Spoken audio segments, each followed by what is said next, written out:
Hello, this is my day 1 in 75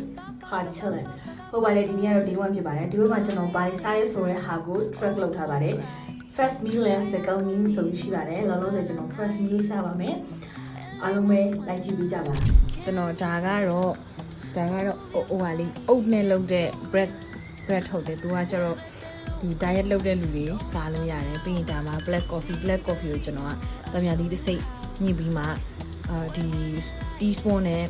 ပြားရည်တစ်စုံထည့်ထားတယ်ပြီးရင်ငပြောသီးတစ်လုံးရှိမယ်ပြီးရင်ကျွန်တော်ကြိုက်တဲ့တရသီးတစ်လုံးခွဲထားပါတယ်ဒါကတော့ကျွန်တော်ရဲ့first meal လို့ပြောလို့ရတယ် second meal မှာကဒီမှာစက်သားပါတယ်ပြီးရင်ကြက်ဥပါတယ်